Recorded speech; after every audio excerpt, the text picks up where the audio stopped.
So I'm sitting in an old-growth forest that's about to be cut down by a logging company. I started working on this film when I was a kid. At the time, I didn't feel like anyone was taking climate change as seriously as they should. I felt like everybody had jumped straight from climate change to climate solutions without actually realizing the real source of the problem. I felt like no one was feeling the magnitude of the crisis, the grief that comes with losing 1 million species in the next several decades. So that's what I try to do with this film. It's not going to be an easy film to watch, but I hope it helps take you past a place of grief and into a place of action. It certainly helped me.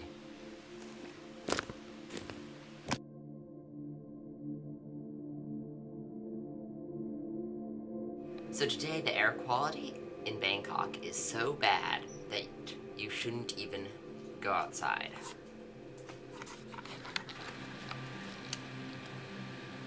Crazy.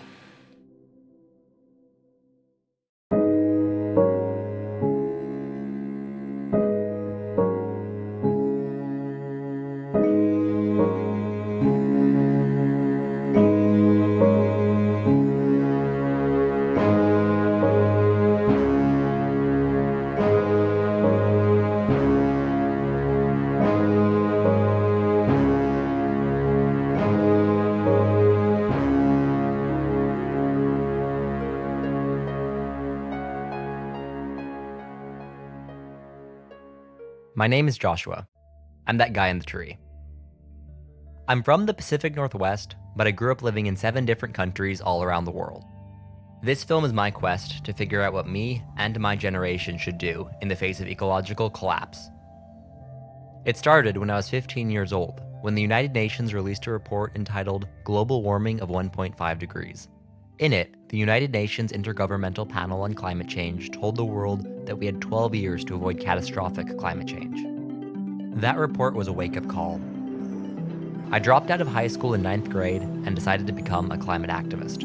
I started reading academic papers, following the UN conventions on climate change, and reading about every new coal, oil, or pipeline project that I could find. And that's where I learned about Adani, a transnational conglomerate with a plan to build one of the largest fossil fuel projects on Earth. That's where my journey began. The Carmichael mine is 30 kilometres long. And that's just, you can't even imagine a mine that big. It will be the largest coal mine in Australia thus far.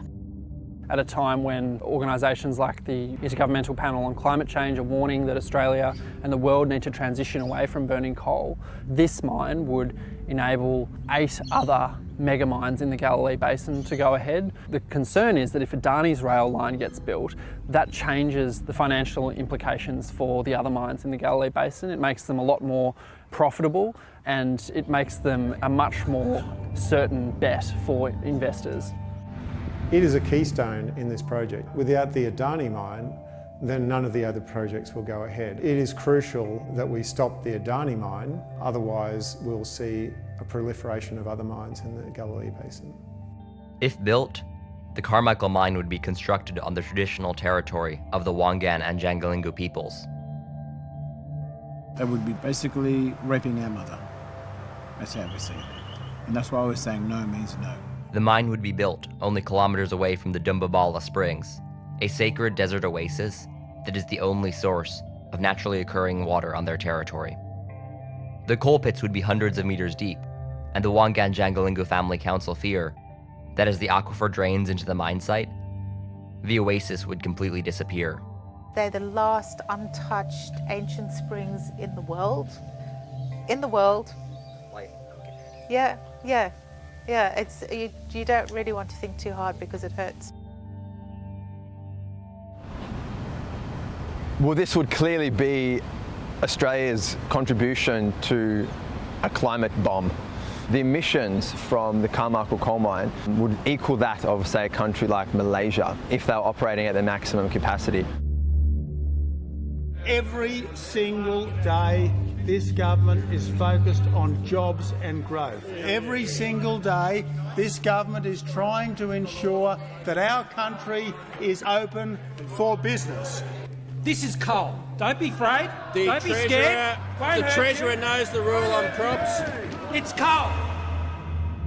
Right now, with our current federal government, there has been no attempt to limit global warming to 1.5 degrees or even 2 degrees.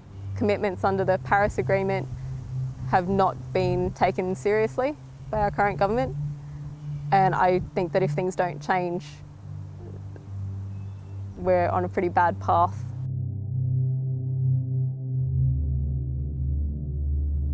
Okay, so why has the Queensland government offered billions in subsidies to Adani and other coal mines?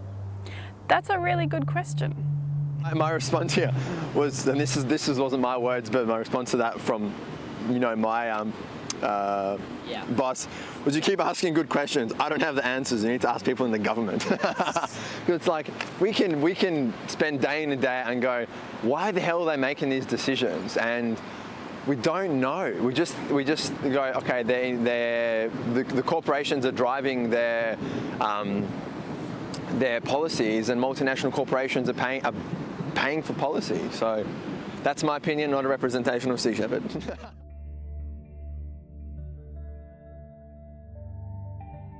Thank you for calling Adani. Our office is currently closed. Hello, this is Joshua Wright calling regarding an interview with Rebecca from the Adani media team. Could I speak to Rebecca Maskey about a interview we've been discussing? I'll just see if she's available. And I'm so sorry, what was your first name? I think they're ignoring. If Adani builds their mine, they will be shipping coal from the Galilee out of the Abbott Point coal terminal. The port sits adjacent to the Cayley Valley wetlands and has been releasing toxic coal ash into the surrounding environment, including the Great Barrier Reef.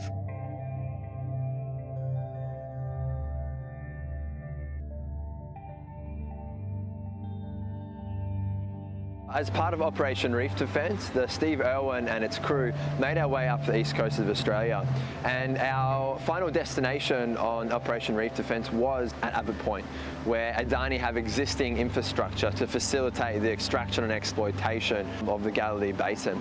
It was quite a profound experience. When we got up there, it's interesting to see Abbott Point, and the coal terminal is nestled next to the beautiful wetlands, and in the distance is beautiful mountains and lush greenery and lovely ocean. This terminal, it seems so out of place. And it was quite concerning that when we got to Abbott Point that morning, there were 2 coal ships sitting at the end of the terminal. And one of those coal ships was almost 300 meters long. This coal ship was sitting there waiting to collect pieces of our mother, of the Mother Earth that has been ripped out of the ground, to send it overseas somewhere to be burnt. Abbott Point, symbolizes so much that is wrong with our world at the moment. A complete contrast between pristine natural environment and exploitation and destruction. So the 9 mines that are proposed for the Galilee Basin, including Adani's Carmichael mine, would have approval to export up to 300 million tonnes of coal per year, which is about 1/3 of the international coal market. And what that would mean is an additional 700 million tonnes per annum of carbon pollution. People wanting to open 60-year mines. So it means that in 65 years' time, after they've built it, they'll still want to be burning thermal coal for electricity, which is completely unnecessary now, let alone in 60, 70 years' time. And it's going to kill people. And it's simple as that, is that if this mine goes ahead, it is literally going to kill many, many people, and it's going to help kill ecosystems.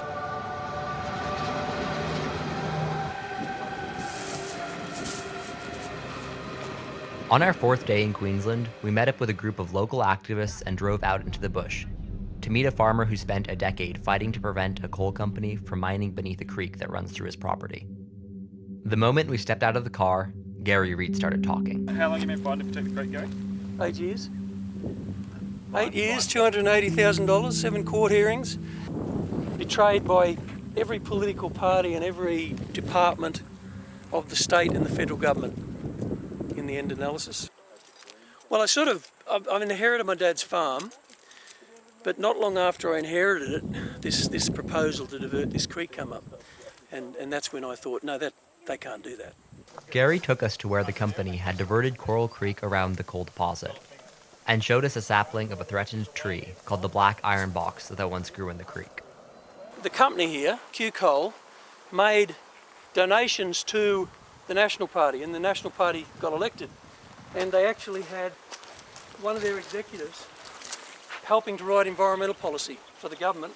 And the first thing they done when they come into power was delisted this species in the Nature Conservation Act of Queensland. They had a public consultation by the owner of Q Coal, Christopher Wallen, and he fronted the community and he said, you know, we're going to protect that creek. We understand it's of high ecological value. Then 2 years into the operation of the mine, they put an application to amend the Environmental Authority to protect the creek, and they pushed that through, and that's when I challenged it, and I challenged it in the federal government. Then I also challenged it in the land court, and I still lost.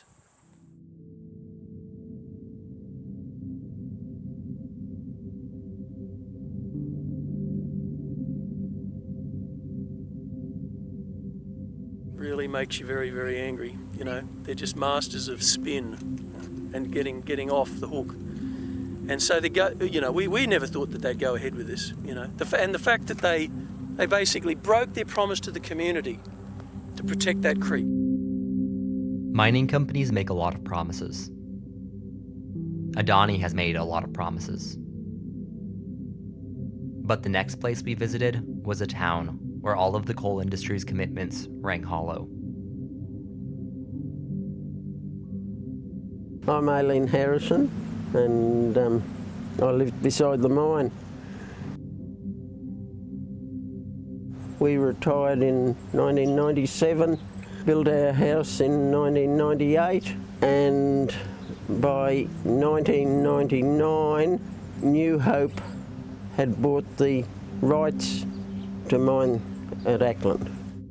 Acland is a town that has been destroyed by the coal industry. 2 decades after New Hope Coal started mining next to the town, most of the houses have been demolished. And the only thing stopping the coal industry from mining beneath Acland is one man who has refused to leave. In October 2008, I think it was, I was first interviewed by the Courier Mail, who asked me what it was like to fight a mining company, and at that point in time I said I wasn't fighting anyone, they were fighting to get a mining lease. I'm just here. It's up there. Oh yeah. Oh wow. And here's the stray peacock performing to no one. This was an old house they demolished. This was the removal of the letterbox. That was our old shop, albeit abandoned, and this was the removal of some bottle trees from town.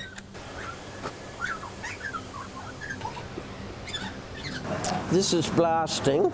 There's one that's coming out over our place. They used to say blast didn't come over your house. We'd have a burning eyes, nose, throat, ears, chest and everything for up to 4 days after one of those. That's what we lived in a lot of the time, day and night. With stage 3, when they finish up, they're going to have 3 big voids full of water. They walk away from it. One fellow has drilled 3 times now at his own expense because he's run out of water. We're dairy farmers and we milk 200 cows and we produce over 1 million litres of milk a year. Their own mapping and modelling does say that we will be affected, that our underground water will gradually disappear. Quite often, early in the mornings, just on sunrise when we're getting ready and starting the milking of the dairy herd, there would be a dust haze and a smog dust haze coming down that valley. I do fear if this stage 3 gets going that we will be back to the way it was with stage 1.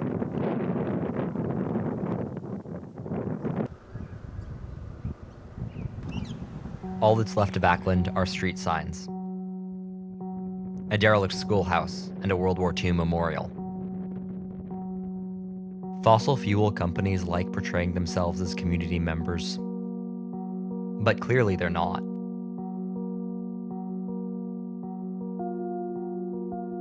Why is the government so supportive of the mines, do you think? Because in the case of the LNP, they paid them 1.6 million at one stage. We got a big problem in Australia here. Our government is so pro big money people, and these big money people just so out to get wealth, and they don't care about the environment, they don't care about the climate. The government that was coming in came round and told us all that they would not allow stage 3 to go ahead. And the moment they got in, they went round to the mine and started making deals with them. You can't believe one word that any of them say. Not one word. They'll look you fair in the eyes and tell you the biggest fib there is, and you pick up the paper next day and you know, what they've told you is entirely different in the paper. They just seem to bow down to the wealth people. You know, the wealth people just treat the masses as a commodity too to be used. Why are you still fighting the mine? Because I have grandchildren and they are taking all the water, all the land. You know, the water is a big concern, the dust is a big concern.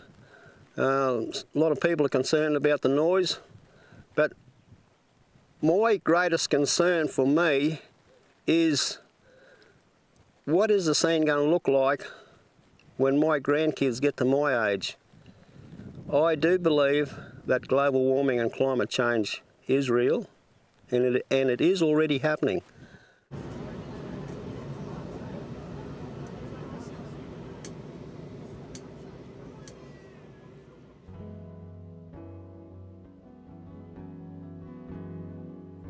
So could you start off by introducing yourself? Okay, my name is Julia Loy and I'm Mayor of this beautiful area, the Douglas Shire. We're very strongly opposed to Adani, primarily because of the impact on the Great Barrier Reef.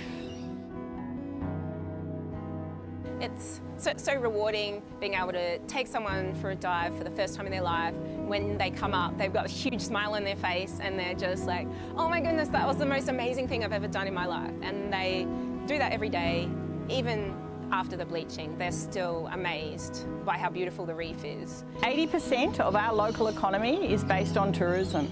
And we know that visitors to our area, they come here because of our beautiful environment, our pristine beaches. We don't want to think that the Great Barrier Reef is going to be destroyed in the way that means that it's something that's in the past and not the future. The coral reefs of the world are dying. They are often referred to as the canary in the coal mine. What we're seeing here is a whole strata of the environment that is now under threat.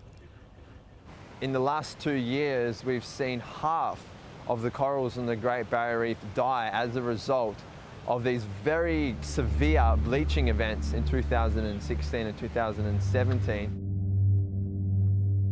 The best scientific predictions that we have are that if global air temperatures increase by 1.5 degrees, then we will lose about 90% of the corals on the Great Barrier Reef.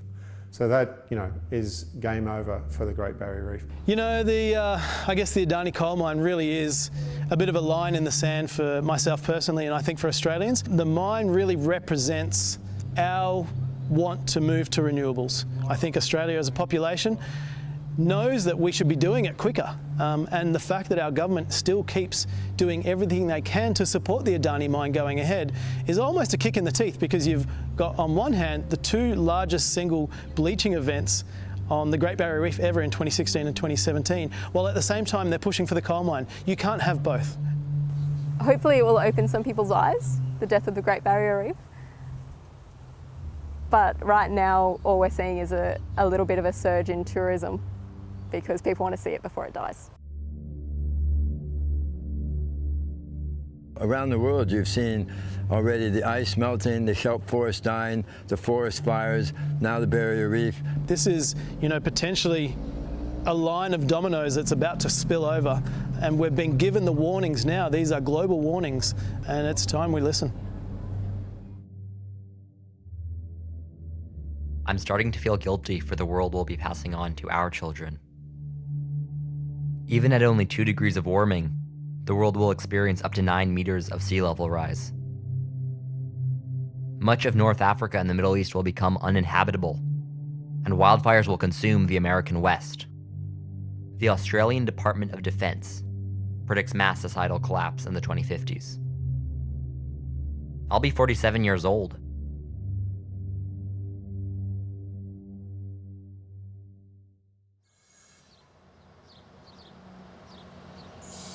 Down at the Metro Mine, down at the Metro Mine, who's gonna lie on that hard rail line? Stop Peabody's coal digging crime. Coal mining takes your life away.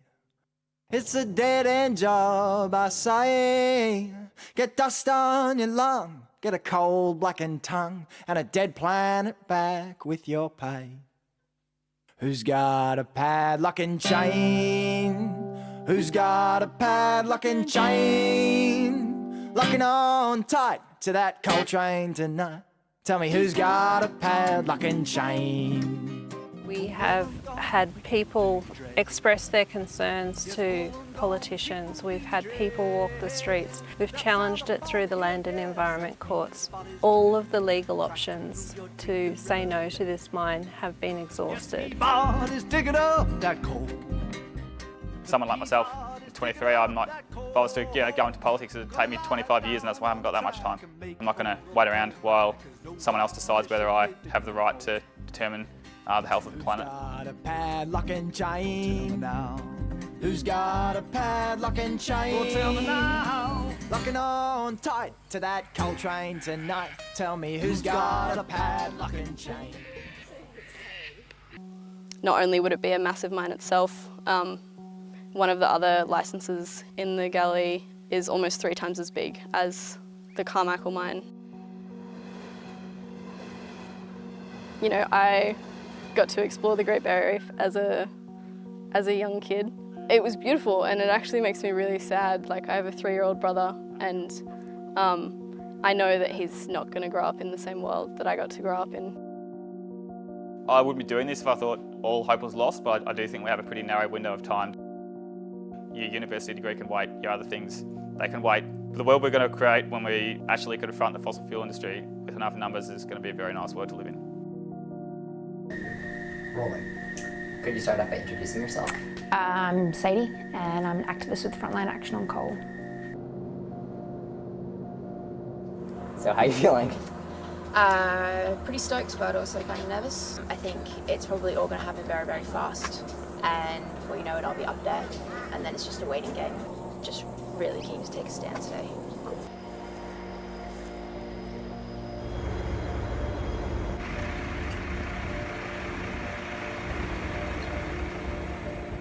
My generation is the generation who will inhabit a dangerous climate. People have been talking about climate change for decades, and we've known what is going to happen for decades, and action hasn't been taken. There's 6 major coal ports. They've all got railway lines heading into them, and you can stop the whole export coal industry in Australia with 6 people tied to railway lines. So if you've just tuned in, we're having a tea party. We want Horizon CEO Andrew Harding to come for a cuppa. So that's why I'm here today. Keep the climate livable for humans, for nature, for island nations, for desert nations, and for the second half of my life. I think people need to start looking at this issue as the biggest threat to life on Earth. No one's going to get out of this unscathed.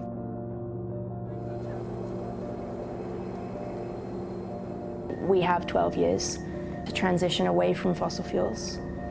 We've been leaving it in the hands of governments and corporations since the Industrial Revolution, and they've failed us.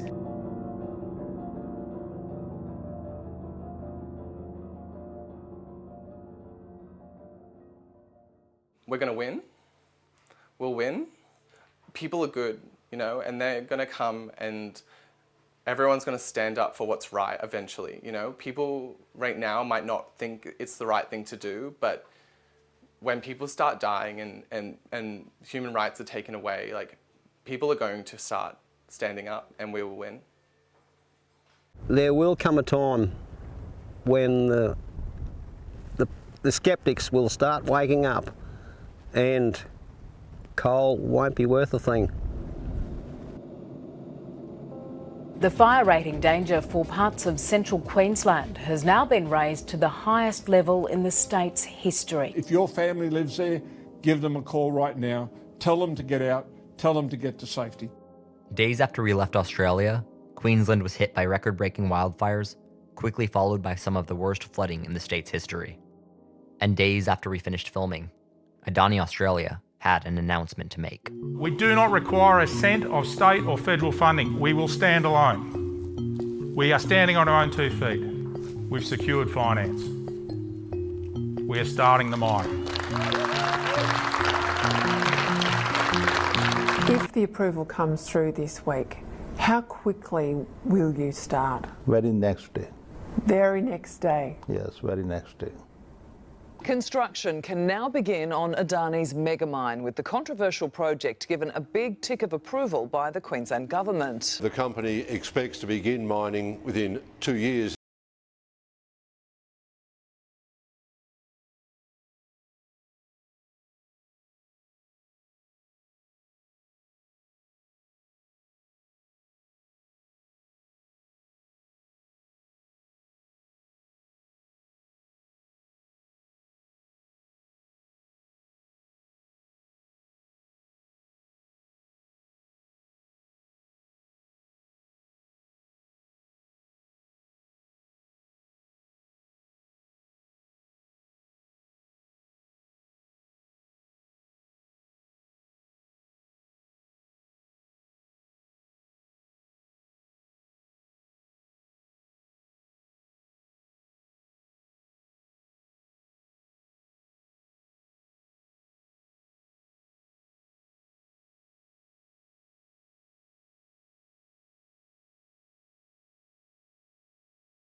Because climate change is only half the story.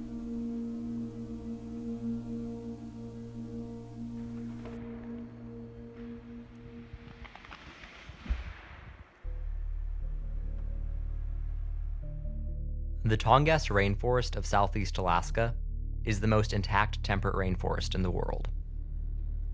Over the last 50 years, the state of Alaska and the federal government have been working to turn the rainforest into a timber plantation. Yet this isn't the story of how they succeeded. This is the story of how the environmental movement led them. We are standing on High Point on Kupernoff Island, the Lindenberg Peninsula, and the scene you see behind us here is representative of what has been repeated throughout the forest from the central Tongass southward. It's called modified landscape. And look at the wildlife recommendations. No concern, no concern, no concern, no concern.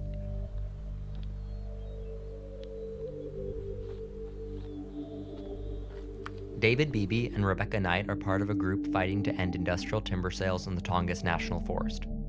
I was joining them to document the aftermath of one such timber sale. See that? Yeah, that's outside the unit boundary. We were driving down the road and noticed these stumps well off the road into a cutting area that wasn't marked on the map, on the record of decision map for the Tonka timber sale. Man, oh man. Yeah, this is red cedar.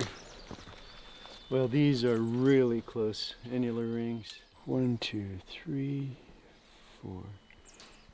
38 in the first half inch. 76, 77, 78, 79, 80, 81. 81 years per inch. An easy 1,000 years, if not well over that. On National Forest land of the Tongass, there are only 2 players involved, Viking Lumber and Alcan of Transpac Group. They're not going to bid on a sale that they can't make money off of. If you would compare it to a commercial fishing operation that I would run, I would have the taxpayer pay for my fuel. I would have the taxpayer pay for any insurance, the cost of my groceries, my ice, the cost of crew insurance, and they call this the free market. The edict from our state senators say you will maintain a timber industry functionally at all costs on the Tongass. I grew up here. This was my favorite neighborhood, you might say, when I was a kid. I'd come up here. I remember being up on the mountaintop there, seeing 23 deer in a meadow one time. I went up the day before in a sleeping bag, woke up in the morning, and there was 23 deer down below me. You'd never see that anymore now. Large-scale logging came in and changed the ecology of the island a lot. The deer population has dropped so dramatically that there's not adequate population for even to supply the wolves to come back. So the deer population's down permanently and the wolf population's down permanently. So I miss the wolves. You know, when I was a kid, we'd hear them regularly all winter long. I wish for the old days, not just for me, but for people that come here. I wish they could see wildlife as it used to be. You know, that bothers me. I think from the beginning this should have been recognized as a jewel, you know, a jewel for humanity.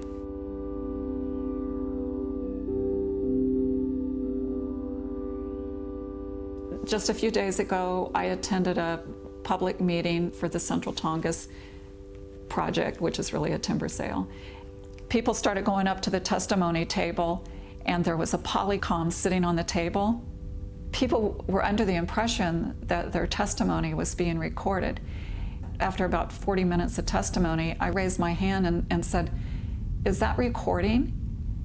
And the acting forest supervisor said no. People are trying to be involved in the process, and this is the treatment they get. So it's pretty obvious that they don't really care what people have to say. If you oppose their viewpoint, then it is not valid. That's how they view it. It's a wasteland. It's just turned into wasteland. I've been here. I worked on the first timber sale for the Forest Service on the Lindenberg Peninsula, right in this area, 44 years ago. And I thought I'd died and gone to heaven because it was absolutely beautiful and pristine, and I had no idea what I was being a part of. I remember being on Mitchell Creek and just marveling at watching the salmon trying to get over the falls. I'd never seen that before. It was just world class and completely untouched in the middle of the wilderness. And now look at it.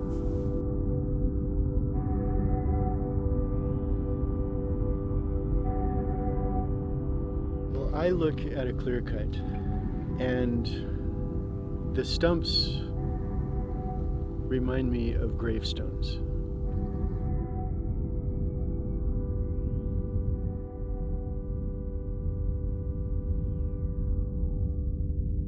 It's like I'm at a funeral and it's over. And there's nothing you can do to change it. But wait hundreds of years. And us humans don't have time.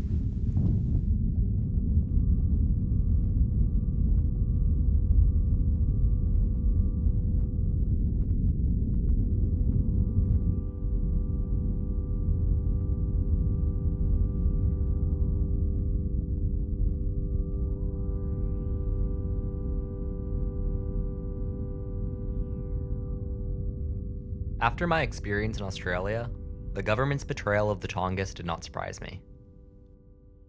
But I soon learned about something even more disturbing.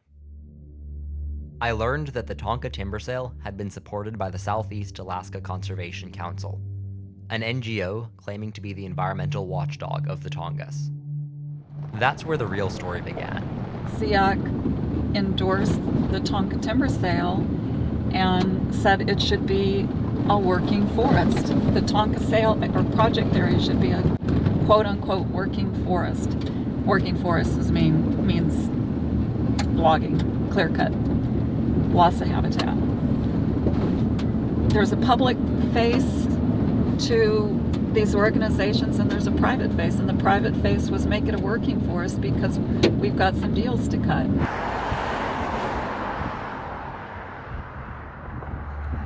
The foundations that were willing to fund the work up here said that they didn't want to fund litigation anymore. They didn't want to fund any forest defense. All they wanted to fund was trying to get more permanent protection.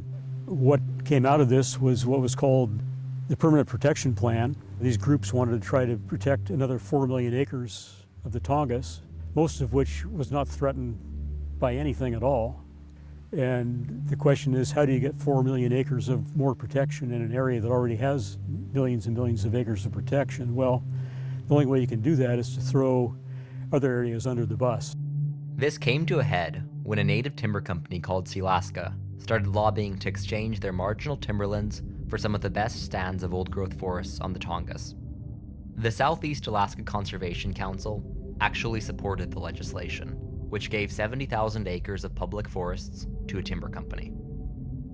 The Sealaska legislation was passed December 12, 2014, under the National Defense Authorization Act, under the Obama administration. And I remember, I was almost like remembering where you were when JFK was killed. I remember watching the vote on that.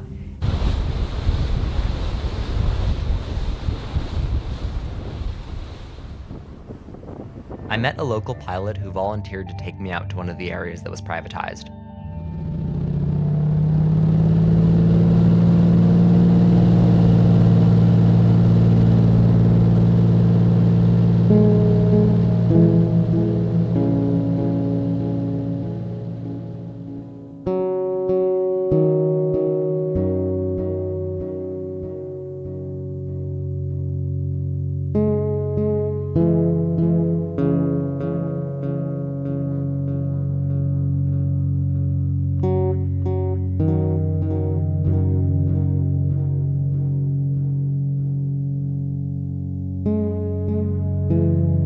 It was the most horrific thing I have seen in my entire life.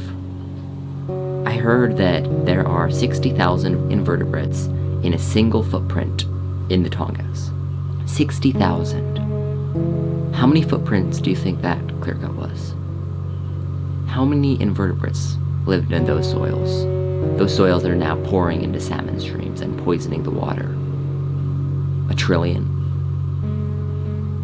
10 trillion?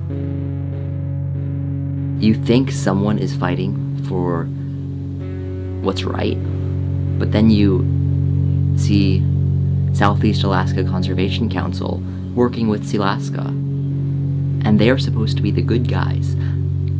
It's this crazy mess where, are there good guys?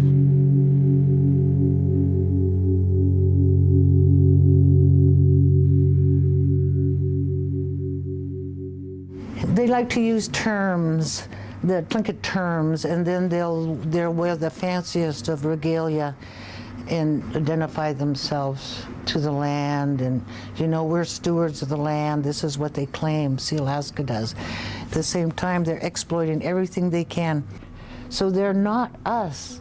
They don't talk to us, but they're in Washington, D.C., and they're at national Indian education doings or congresses. They're there representing us all over the place, keeping the lines blurred from tribal existence to corporate existence. They're not actually speaking up for the villages. We have like acres and acres of land, but we can't use it because it's their land, and if we get on their land and get in the way of making their money, but you don't hear about that kind of stuff. So For all the jobs that they say, oh, we must have this industry in here for all these jobs, all the money people are going to make, why is Alaska Natives the poorest in Alaska? Why do we have the worst living conditions? Why is our housing substandard, our education? Why are we high up on the suicide scale? Why do we have no reason to live? And why are we banned off of our own land? Because of the state of Alaska. That's why. They're the ones that hold our Alaska Native Claim Settlement in their hands, and they have used it to maximize themselves and to minimize us to where we don't have a political voice. It's an industrial act of Congress. It's not Native claims. It's not us. We never would do this to our land.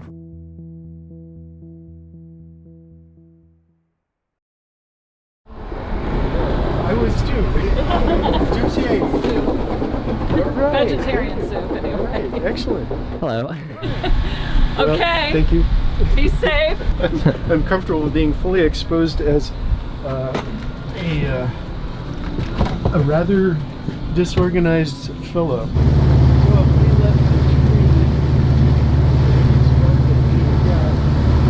The problem that I see with the notion of collaboration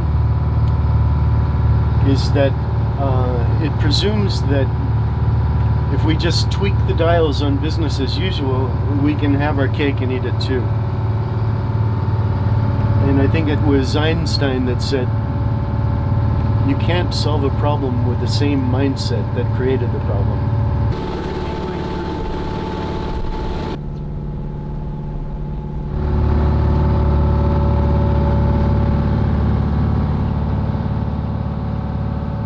I've got decades of history in these areas that, year by year, you watch favorite stands of timber get sacrificed to the marketplace. How does that feel when you're seeing the place you love being destroyed and it's kind of irreversible?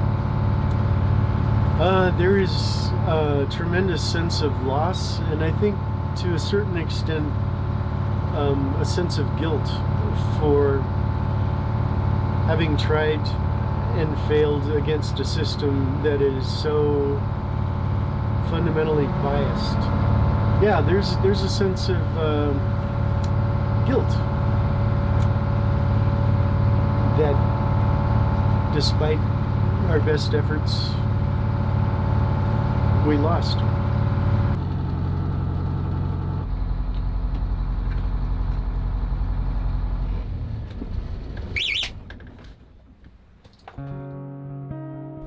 For the last 35 years, I've made a livelihood taking from intact ecosystems.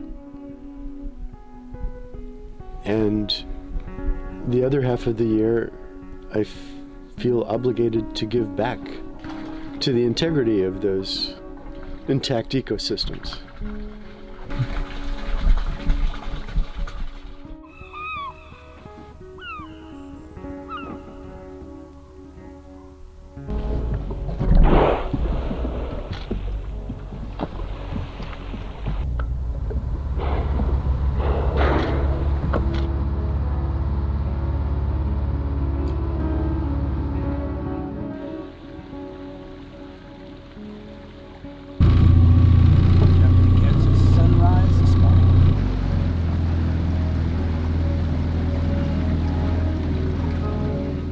Well, we're in the back bay of Port Protection and headed over to Labasher Bay, and we're going to investigate areas of this forest that have been appropriated by the Sea Alaska Corporation.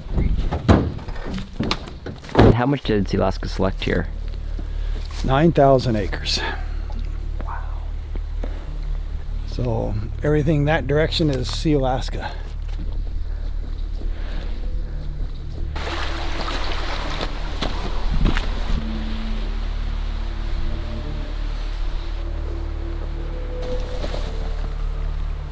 these are the trees that have been storing the carbon for hundreds and hundreds of years. Some of these trees are probably 400 or 500 years old. And through all that time period, they have been sucking carbon dioxide out of the atmosphere and storing it. And that's pretty important.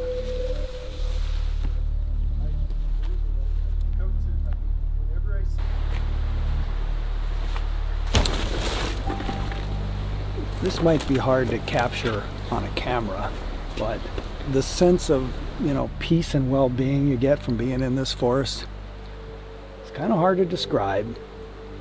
You're just kind of surrounded by all this life, and it's quiet, it's peaceful.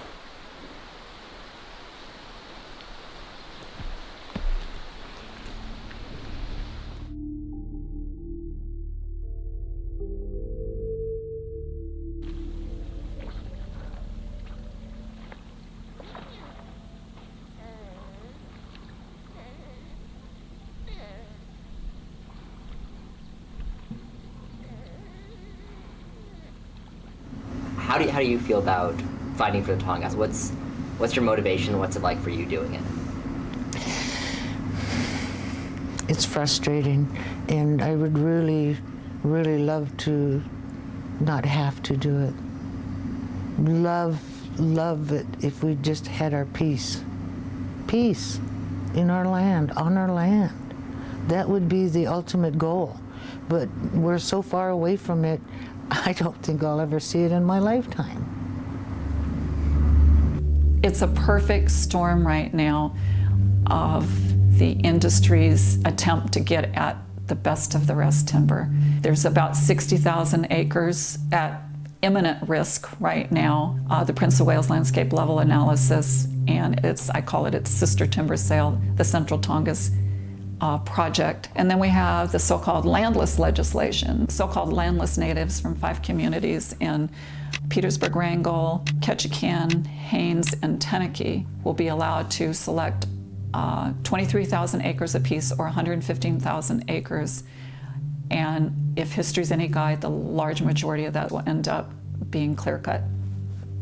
And then we have the Alaska Mental Health Trust Land Exchange, where Lisa Murkowski got, I think it was 21 or 22,000 acres of federal land to be exchanged with the Mental Health Trust.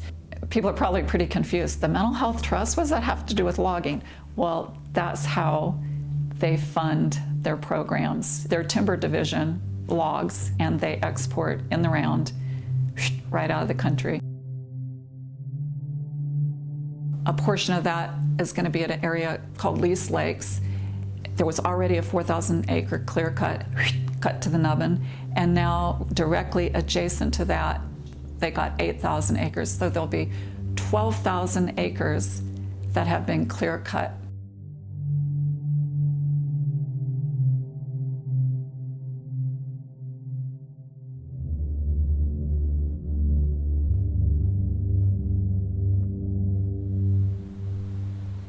The forest is so silent. Before we left Alaska, climate change gave us one last gut punch. Wow. It's over. If the Tongass looks like this,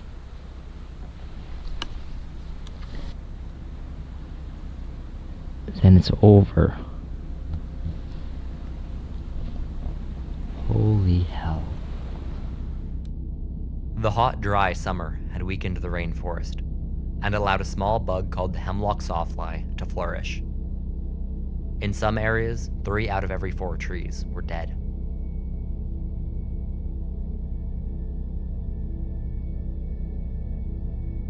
My name's Joe Sebastian. What's the date today? It is September 16th, 2019. We're here in Point Baker in my wife and I's house. It used to be maybe one story a month about climate change. For every couple of months a story about climate change, but now it's a different story every single day. And not just a little story about a single bird species going extinct.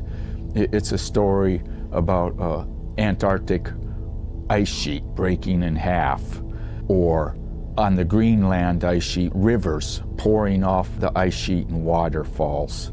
It's like a Stephen King movie, the slow motion disaster overtaking the human race. And it's so slow, you know, you can't ignore it to a certain degree, but it's overtaking us. You know, you look at the hillsides here, what could be more dramatic than that? Here you've got a green forest. It's been green for thousands of years, just like that, and now it's brown the last few years. What does that tell you? Better tell you it's time to change, you know. Do you think we will be able to act in time? Well, the time is now. And I don't see much happening, so I guess my answer would be no. It's going to be hard. You know, it's not going to be like what I had. It's like right now we're living in the most biologically lush planet that's ever going to be here. They're right, the trees do grow back, but the forest does not grow back. It's a feeling of loss, and you know, if it stopped, okay, well, maybe we can carry on and try to repair what's been damaged, but it's not stopping. It's just continuing, and it's getting worse. It's almost like before it all goes down the toilet, they're gonna make sure they got every last one down on the ground. But we can't seem to stop ourselves. We're like, you know, serial rapists. We gotta keep raping the forest over and over and over again, and the society just can't seem to get it together to stop them. What do you think the world will look like when I'm your age? Oh, gee, that's...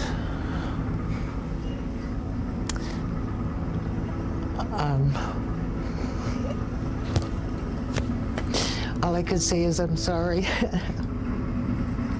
You folks have a big obligation on your shoulders, and it's your voices that's going to make the changes. It's not going to be mine. It's on your shoulders. And we didn't do such a good job for you folks. Got to wake up. We have to stop cutting our forest. We have to start realizing that they are our only hope for the future. I mean, I know the future for my children isn't going to be the future I had. I've already encouraged both of them to get out of fishing because I don't see that it's got a really rosy future. But I hope that there's enough of a planet left that, you know, there'll be something. In that light rain and fog, 55 degrees, wind south at 9 miles an hour. Albert Rock, 53 degrees, wind south at 19 knots, gusting to 24. Little Island, 53 degrees, wind south at 13 knots, gusting to 18. Point Retreat, 53 degrees, wind southeast at 7 knots. When you think of Iraq, is the first thing you think of cedar forest so thick that sunlight never reaches the ground? That's what it was prior to the beginnings of this culture. And when you think of the Arabian Peninsula, is the first thing you think of oak savanna. That's what it was prior to the beginnings of this culture. So they say that one sign of intelligence is the ability to recognize patterns. You know, let's lay out this pattern and see if we can recognize it in less than 6,000 years. No matter where you live around the world today, the industrial wealth that has been created, it comes from slavery, it comes from sweatshop labor, it comes from fossil fuels, it comes from stolen land, and it comes from the destruction of the natural world, the theft from the natural world. We are destroying Earth's capacity to support life. We are creating record levels of inequality greater than anything we've ever seen in human history. And it's all basically to increase the fortunes of the already richest people who've ever lived in history. I was sharing the stage with Ward Churchill, and he and I were chatting backstage, and I said, God, you know, it's so stupid. The Germans were, I mean, as well as committing these atrocities, they were so stupid to keep such careful, meticulous records of the Holocaust. I mean, because you know, if you lose, that's going to be used against you. That's crazy. He just looked at me and said, Derrek, what do you think GNP is? And what GNP is a measure of how fast you're converting the living into the dead. Because the living forest does not contribute to GNP. What contributes to GNP is 2x4s. You know, I think that the essential flaw of modern civilization goes right back to the origins of civilization, which is the notion that rather than changing the way we live in response to natural constraints, we change nature in order to make the natural world accommodate us, accommodate what we want to be doing. A couple things happen when you adopt totalitarian agriculture. First, your population can grow because you have a lot of food available and you have a surplus that can be stored easily. Second is that patriarchy tends to arise rapidly in these societies. And so women's power starts to be eroded, and that causes the birth rates to rise even higher. The third is that you undermine the ecological foundations of the place where you live, because totalitarian agriculture destroys soil fertility.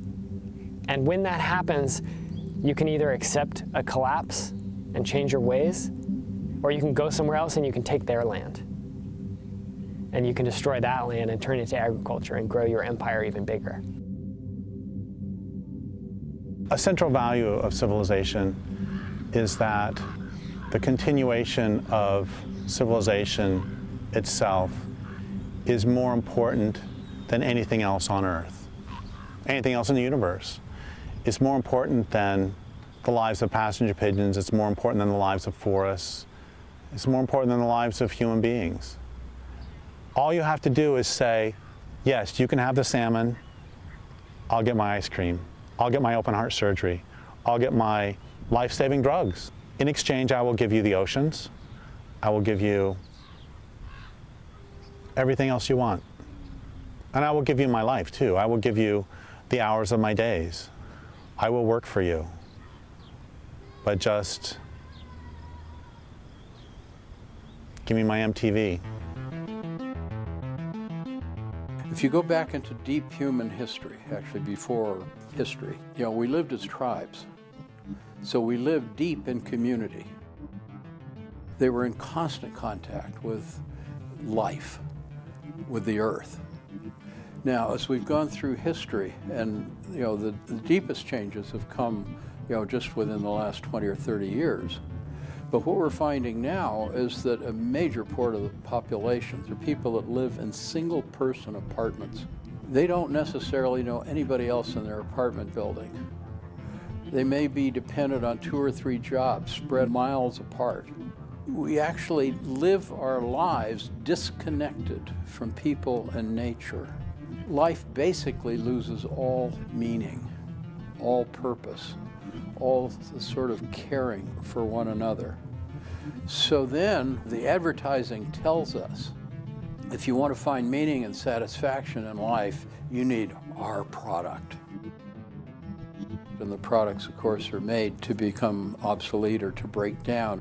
It becomes a throwaway society, but it's not only throwaway products, it's also throwaway people. If you look at civilization as an organism, I can see how civilization has benefited, right? It's grown, it's spread, it's wiped out any competing social systems. It's become extremely strong in a military sense, an economic sense. It's an unstoppable force. It's even taking over the natural world and maybe will spread to other planets. But when you look at humanity, have we benefited? Has the average person benefited? Now, everybody listening to this is going to say, well, come on, man, we have antibiotics. Sure, we have antibiotics, but most of the things that they cure, the tuberculosis, didn't exist until agriculture. Cholera didn't exist before agriculture. Cancers, heart disease, anxiety disorders, depression, suicide, these things are almost unknown in hunter-gatherer groups. I wasn't there. I wasn't alive at that time. None of us were. All we have is the archaeology, we have the legends and the old stories. So we can try and reconstruct this complicated picture of what happened in the past. But ultimately, we don't really know. What we do know is what's happening now. We have global warming decimating the planet. We have industrial civilization eating its way through the last forests, the last oceans, the last wild fish. We have the collapse of biodiversity, the collapse of insect populations, the collapse of songbird populations.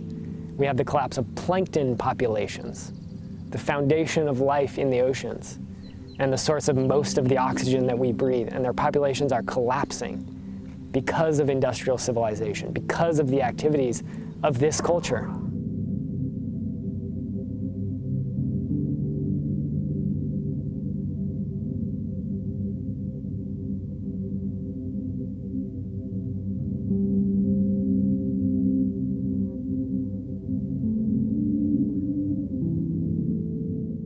If you stop emitting right now, you're still in for a substantial degree of temperature rise.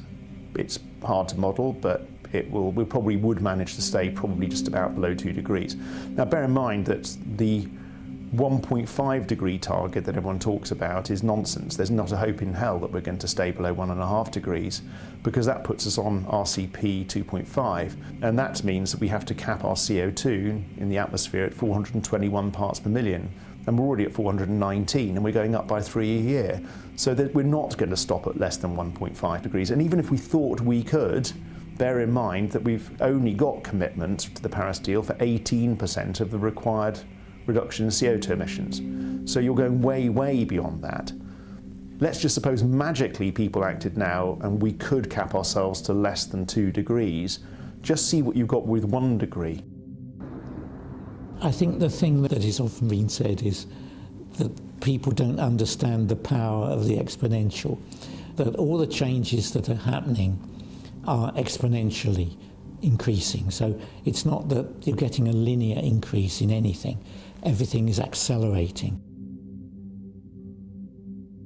We won't be able to support the population we have now. There'll be famine. That will be enough in itself to cause chaos in society. You're going to have competition for resources. You've got a population that can't be fed. All the ingredients for global warfare and breakdown of society will be there. It's not like we don't know what we're doing. This is premeditated. And I can show you what our cities will look like when the seas rise, what 70 meters of sea level rise would do to London, or what even a foot of sea level rise would do to Miami. But here's what the Everglades will look like at 2 degrees of warming. Here's what could happen to the Amazon basin later this millennium. If you harm your land base, your way of life won't be sustainable. If you have uncountable salmon, and then you can count them, and then you have 1 million, and then you have 500,000, and then you have 250,000, then you have 100,000, then you have 50,000, anybody who is not the head of the National Marine Fisheries Services can understand where that is going to end. People think that we're living in a world of wealth and great ecosystem richness, and we're not. We've destroyed well over half of it already. We're chopping down 60 soccer pitches of rainforest an hour at the moment, and that rate's going up increasingly. We've lost over half of the temperate forests in my lifetime. Coral reefs are increasingly bleaching. We're probably going to lose nearly all of those in the coming few decades. And that's on top of the fact that we've, let's say, lost well over half of the vertebrates on the planet already. So when we talk about another great extinction, this is not like, losing a few elephants or a few exotic tigers. This is the destruction of Earth's capacity to sustain life. So when we talk about the next great extinction, humans may be among the extinct species. I don't even like humans. Humans aren't my thing. But when I think about children that are younger than me, I'm a teenager. When I think about children that are younger than me, I feel guilty. I feel like I'm betraying the next generation. I feel like I'm betraying kids I know by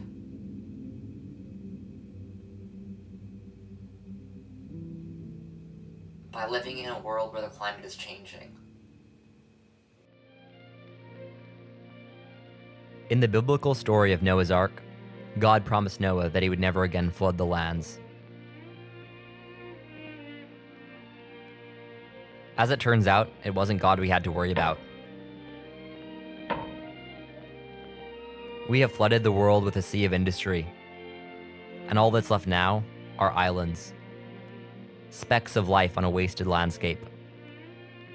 The seas are rising, only we're not building lifeboats to hold 2 by 2 every creature of the earth. We're not even building lifeboats for ourselves. There are many technical things we could do that would soften the crash. But I don't see us doing. I just see us leaning into the crash more and more. And so what I want is for a world being renewed. What I believe is going to happen is more horrific than any of us can imagine. As even most environmentalists continue to push for this way of life rather than life on the planet. Anyone who wants to can just look at the so-called Keeling data, Keeling for Mauna Loa. That's looking at atmospheric CO2 concentrations. Just look at the graph. They're going steadily up. If you look at investment in fossil fuel extraction, it's going up. If you look at oil use, it's going up. If you look at coal use last year, it went up. Nothing's going down. The great American poet T.S. Eliot, in the Four Quartets, said, "We shall not cease from exploration, and the end of all our exploring will be to return to where we began and to know the place for the first time."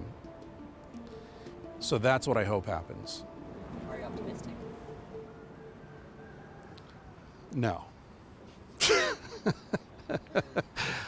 No, because I don't see any evidence in the last 5,000 years of human history of masses of people doing the right thing. What do you think the world will look like when I'm your age? I don't want to make that prediction. I can't. I'm holding back my tears now. I don't want to make that.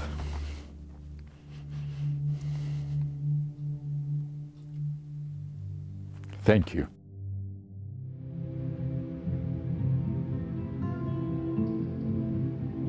Extinction isn't merely death. It's the end of life. Humanity is knowingly ending life. The lives of 71 billion land animals killed every year in industrial agriculture. The lives of 15.3 billion trees. Over 2 trillion fish killed every single year. How many birds? How many insects? How many frogs, fireflies, or fruit bats? We will seek dominion until every wild creature succumbs to our civilization, and soon enough it'll be our turn.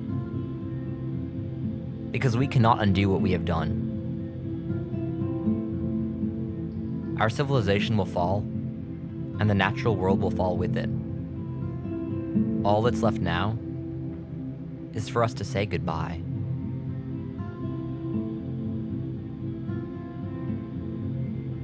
As we pass a concentration of 450 parts per million of carbon dioxide in the atmosphere, we will lose 90% of our coral reefs.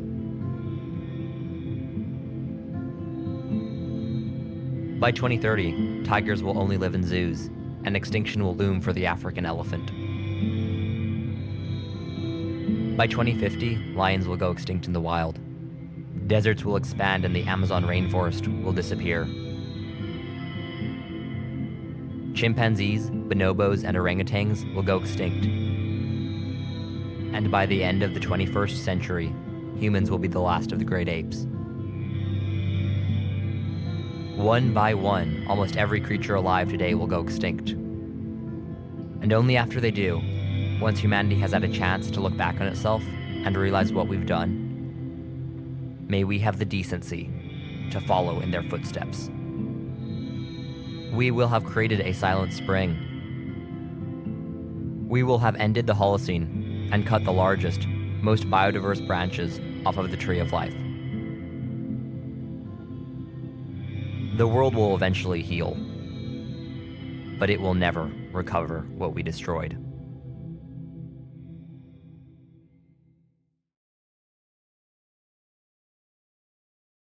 They say that there are 5 stages to grief: denial, anger, bargaining, depression, and acceptance. I've certainly been through the first 4, but I don't want to accept the end of everything I love.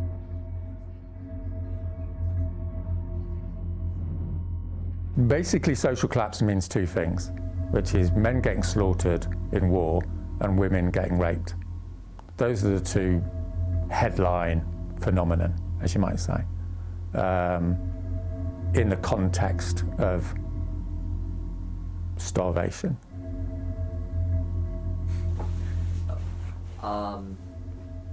Okay. So, yeah, what do we do about it? That stopped you for a minute, hasn't it? Yeah. I mean, you know, why has that stopped you? Because no one's actually told you that. I mean, when there's an environmental movement said, we're looking at mass rape.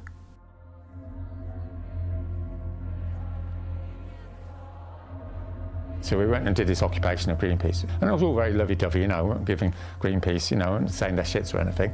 We were saying, look, Greenpeace, you know, your aim is to save the world, and it's not working.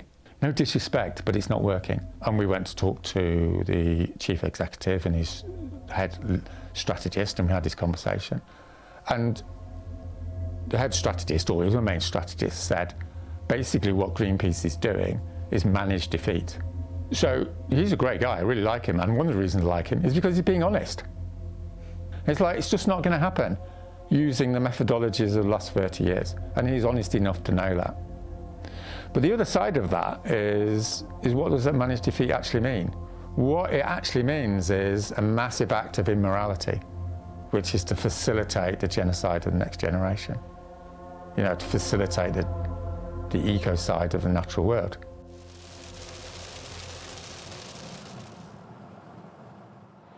What the hell are we doing here? Waiting in the parking lot to meet Max. He is a anarcho-primitivist and thinks that humanity should go live as hunter-gatherers, essentially. So I think I agree. The Green New Deal, and by extension most of the climate movement, isn't really focused on preventing the loss of biodiversity, isn't really focused on stopping the toxification of our planet, isn't really focused on stopping the murder of the oceans. It's focused on global warming. And what people need to understand is global warming is a symptom. Global warming is a symptom. It's not the main root of the problem. And when you only treat symptoms without treating the underlying disease, then you're just going to displace the problem into some other arena of life. Pretend that space aliens came down from outer space and they were deforesting the planet and they were destroying soil. Would we really care if they stopped powering their economy of occupation with dilithium crystals and started powering it with trilithium crystals? Ultimately, a solar-powered chainsaw is just as harmful to a forest.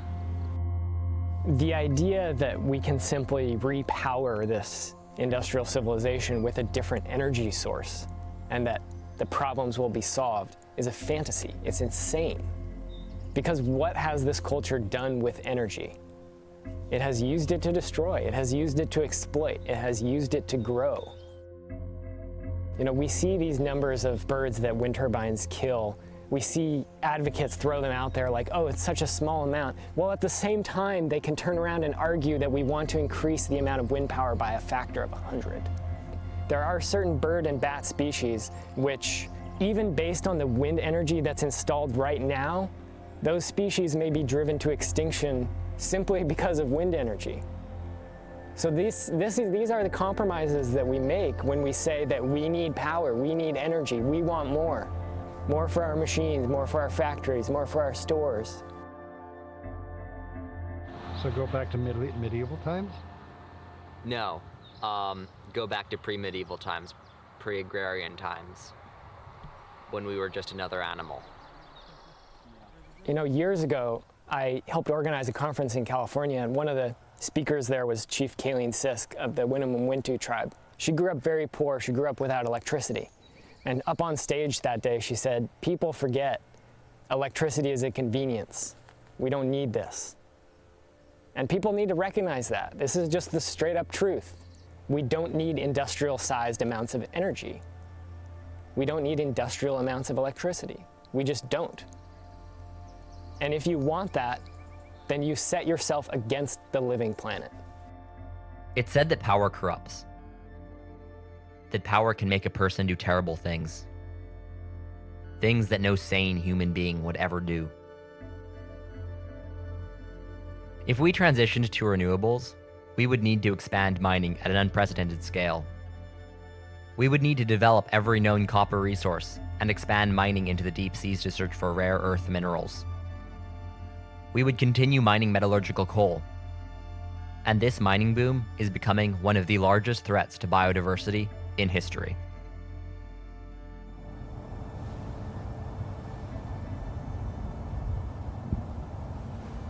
The only real wealth is living wealth. It is the wealth that life itself creates to create and maintain the conditions of its own existence. We need to organize in a way that we're each using our talents to contribute to the health of the community, not just the human community, but the whole living earth community that we're dependent on.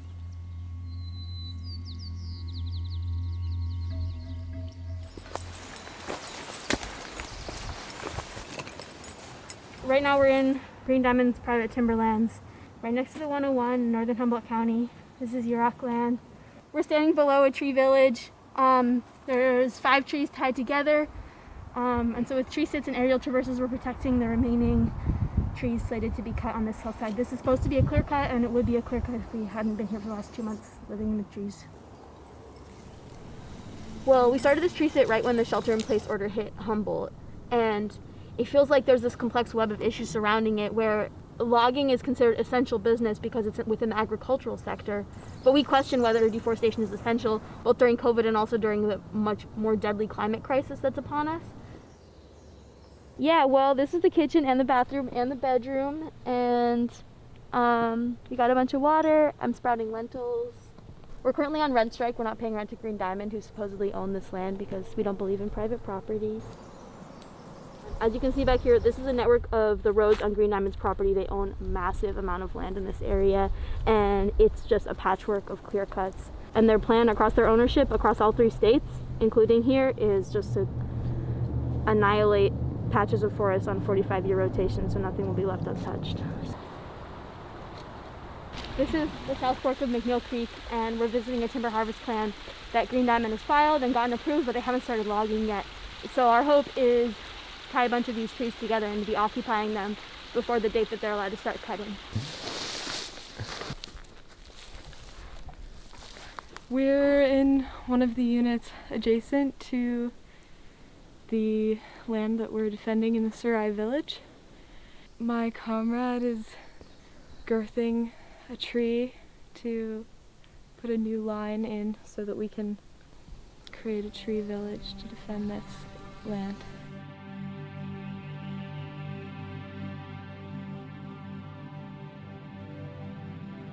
Doing this work gives me hope. It's fun. We challenge the system. We resist the powers that think they are. In the forest, there's enough space for me to be who I am. I can be as loud as I want! But, you know, doing these actions, it's like, it's a playful way to be a revolutionary for me. So we're in the 6th mass extinction, right? And I feel like I had heard that phrase and was like, yeah, okay, like, you know, I can look at a species on Wikipedia and be like, oh, I see that it's listed, it's like it's in critical condition or something, and it kind of feels distant and it feels like whatever. But then I started thinking a lot about the case of the northern spotted owl. That's an endangered species that lives in the forests of the Pacific Northwest and nests in old growth trees and is reliant on old growth, and it's going extinct, and it's going to happen in in my lifetime the northern spotted owl is going to go extinct with its current trajectory. And as a forest defender, it's one of the species whose habitat we're trying to protect. And when you actually think about being responsible for a species, and when you think about the personal responsibility of knowing a species is going to disappear forever, you know, and that owl has lived in these forests for longer than me or any of my ancestors can even conceive of, and knowing that it's going to be gone forever just in the next couple decades because we failed to protect it, then it feels like this really intense responsibility.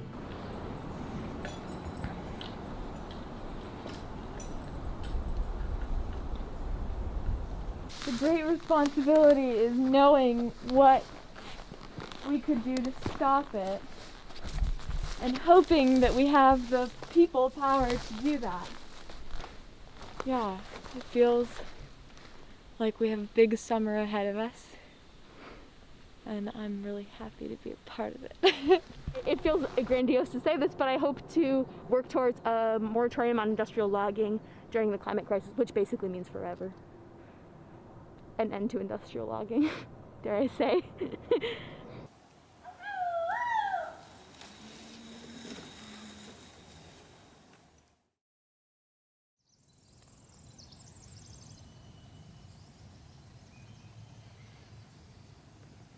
It's morning, and you can hear the birds chirping everywhere.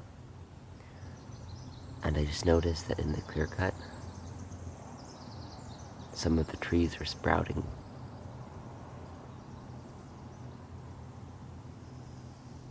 They're still alive. And they're trying to come back.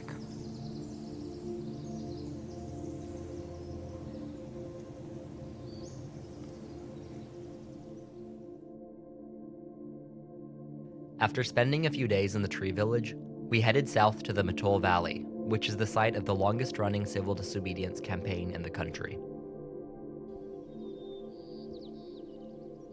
Humboldt Redwood Company is certified sustainable under the Forest Stewardship Council. They have policies to protect old growth, and they even claim not to clear cut. But when the residents of the Mattole Valley asked that the company leave their watershed intact, they hired private mercenaries to shut down access to their lands. Farmer is an activist who's been in the movement since he was 16 years old.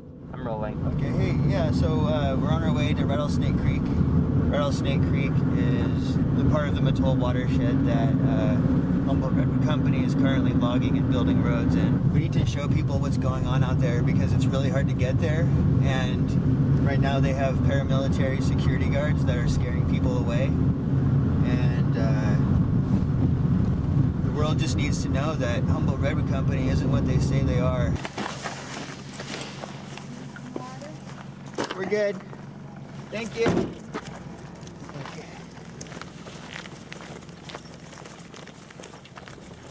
Vehicle comes, we gotta get down. Okay.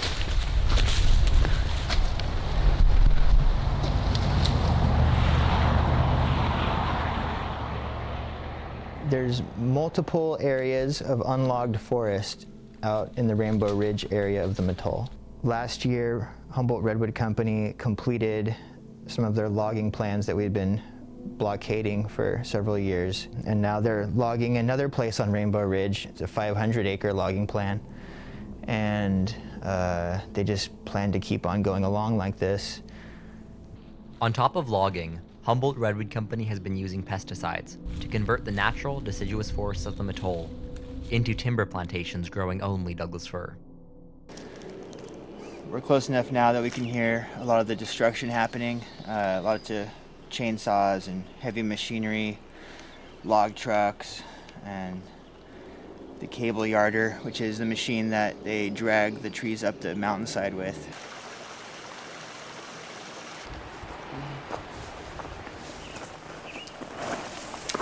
So now we're approaching an active logging unit and going up this old skid trail. You can hear the yarder, and you can see where they had just been felling trees and building a new road.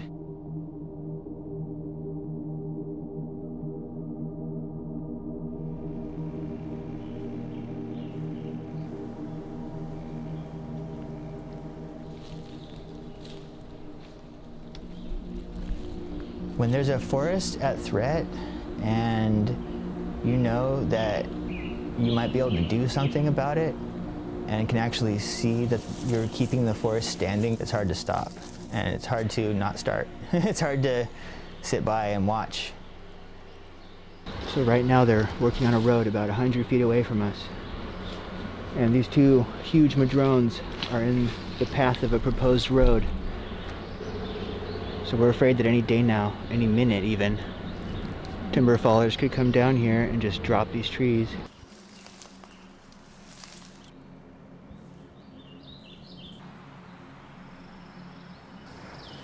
Not too long ago I was walking around in here and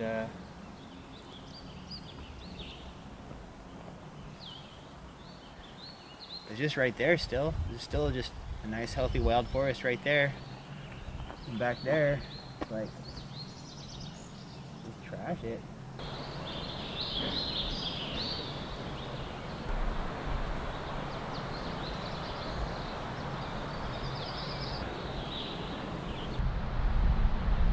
So they call this sustainable. Yeah. They say they don't cut old growth trees, but then they have a whole list of loopholes and caveats and excuses and reasons why they have to. Sustainability is a word that's been stolen by the industry and repurposed for their own means, and it means nothing now. You can't trust a sustainability label. You can't trust a sustainability policy. It was a great idea, and then the timber industry stole it and is using it as an excuse to go in and log places like this. A lot of people want to believe that it is sustainable, but they never come out here to see for themselves. Humboldt Redwood Company is owned by the billionaire Fisher family, and just one of many companies singing the siren song of sustainable capitalism. They're executing a now standard playbook. Instead of actually changing, companies are rebranding. They're buying carbon credits and installing solar panels in a bright green world of electric cars, carbon accounting, and empty promises. Because green industrialism is an oxymoron. Oh, it's so beautiful when they haven't destroyed it.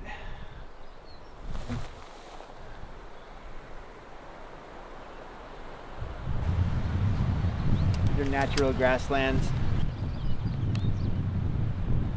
The native grasses are getting rare.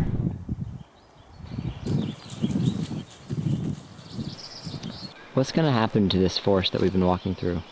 Humboldt Redwood Company wants to come in here and cut the Douglas firs, poison the hardwood trees, make them into 2x4s, stamp them with a sustainable certification, and put them on the shelf at Home Depot.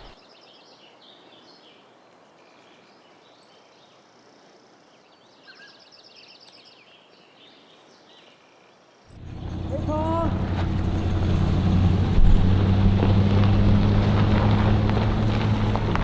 Hey guys, how's it going? It's all right. You guys having a good day? Yeah, how about yourself? Very cool. I recognize that voice. Oh yeah? Yeah. Cool. Remember when you threatened to shoot me in the head? No, I would never do that. You don't remember that? Never did that. I remember it.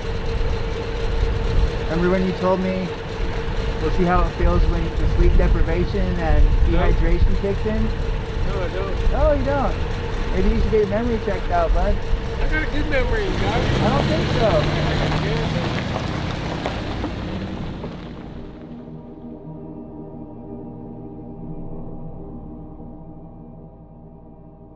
What future are you personally fighting for?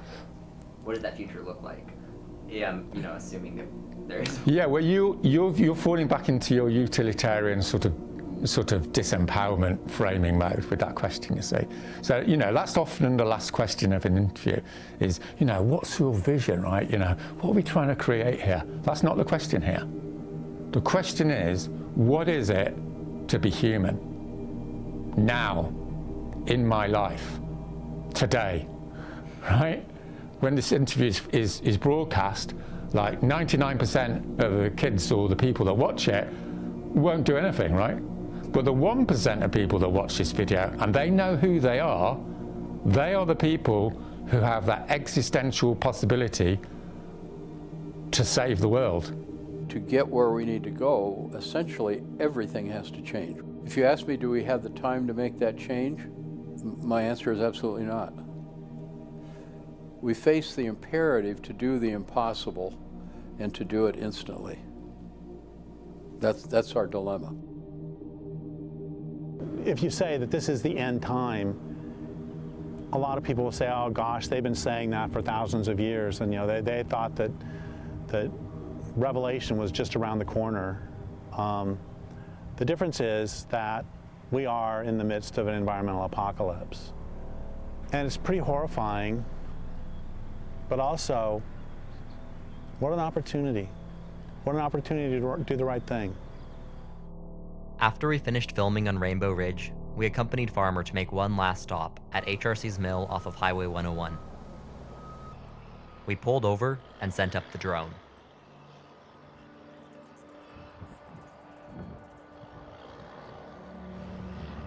I came upon a sleeping beast. I knew it moved those they call trees. I dared not touch, I hardly looked. I knew armed men were close afoot. I heard my sisters fall all day. The crash is audible from far away. I heard that cable shriek and moan as it brought my family home. That is no place to rest in peace, on a log deck 2 rivers east. Oh, let me stay on Rainbow Ridge. Let me rot slow to feed my kin. Let me rot slow to feed my kin. So basically, people have watched a film that's super depressing up until this point. And it's not like this is exactly what you'd call cheerful. So, the world is doomed, maybe. What do we do? What do you think? What's your call to action? Whoa, how to say it? I keep thinking about this. If we don't have very much time on Earth, if we're all gonna die anyways, I would rather spend the last bit of time I have fighting for what I believe in than just mourning. And direct action is the most fun thing I've ever gotten to do. It's almost certainly too late. We are well beyond the 11th hour of this crisis, and as governments drag their feet, industry lies, and NGOs parrot false solutions, our last forests are falling. So the question remains, if this is the end of the world, then what do we do?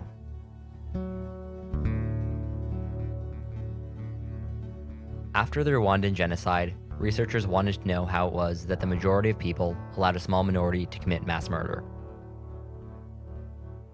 They found that historically, genocides have been enabled by the bystanders who did not step up to prevent them. It was the Nazi Party that brought about the Holocaust, but it was the complacency of regular Germans that allowed the genocide to occur. It's called the bystander effect. In situations of injustice, it is the bystanders who have the power to stop or enable atrocities. Usually, bystanders are complicit. We watch as mines get built, as forests fall. And for that, every one of us has blood on our hands. Because we haven't acted. Because we haven't intervened. We can't be bystanders in the death of our own living world. Don't be a bystander. Because what is this if not genocide? What is this if not an ecological holocaust?